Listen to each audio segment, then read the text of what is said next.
Hey everyone, my name's Rob. I'm one of the designers on Legends Reborn. I'm here to go over another one of the decks that we're going to have available for the alpha with you guys. Today we're going to be going over the Aggro team deck. This deck is actually an aggro deck, but based on magic attack damage as opposed to physical. First off, we'll go over the hero. We chose the Necromancer for this one. Another one of our two Jack of all trades. This one's slightly more focused on debuff, I should say. But real importantly here is going to be the Grant Energy Siphon card, as well as the Grant Evasion cards.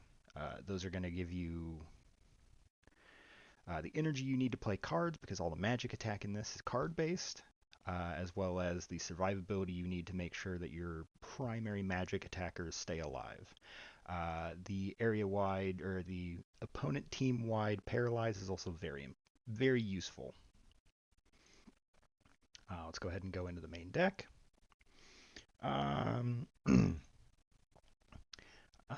So we start off with the Broken Tooth Cutthroat. This goblin has the dealer a passive that hands out the dealer buff when your creatures get below 65% hit points. This is important because once again, all of the magic attack in this deck is based off of drawing cards, or triggered by cards, I should say. Once again, another source of being able to draw cards specifically from creatures that have the magic attack cards. And then a handful of attack cards, whether it's double team attack, trigger attack. Those are just for, there is one specific physical attacker in this deck that we'll get to. We've got an Inflict Nervous just to help survivability by reducing the opponent's ability to crit, as well as Flame Armor just to dissuade some damage off your primary creatures that are going to be drawing magic attack cards from. Speaking of magic attack, you have your primary magic attacker, which is going to be the Guidelight Wisp. Anytime they attack, there's a 35% chance it'll grant you energy, which is good because you're going to be trying to attack a lot. We've got a trigger magic attack that paralyzes, as well as a trigger magic attack that blinds. These are going to be some of your primary sources for magic attack in this deck, are those two cards. You're going to want to spend a lot of draw steps on the Guidelight Wisp. You've also got Break Resistance, which will let those magic attacks do even more damage, as well as a Magic Spike to make them do even more damage.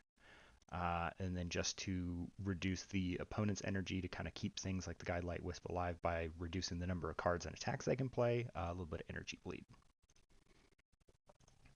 Next up, we have the Deep Storm Kraken. When this creature is deployed, you're going to erase attack spike and magic spike off of the enemies and grant attack boost and magic boost to the creatures, to the Deep Storm Kraken, as well as those around it.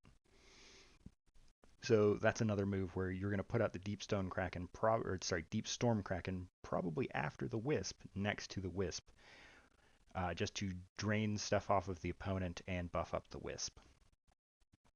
The Kraken is loaded up with various buffs to attack spike,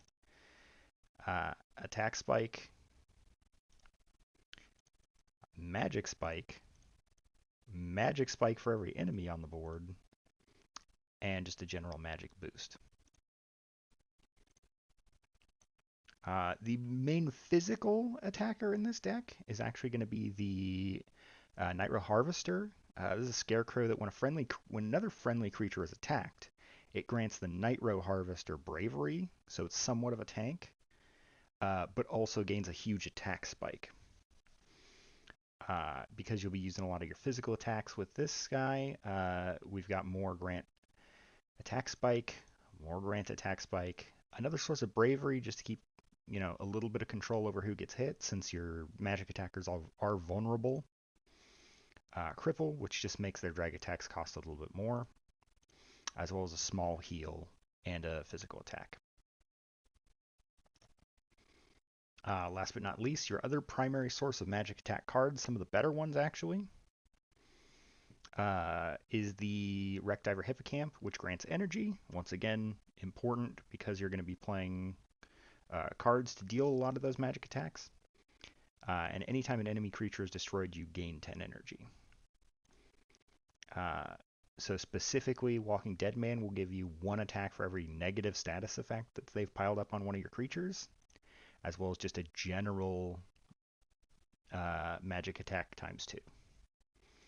Another source of frost armor just to kind of mitigate some of the damage coming in. Adrenaline, which will make your attacks a little bit cheaper. And then one of the only heals in this deck is just a straight 40% heal across the board. All right, that has been the Aggro team deck. Thanks, guys.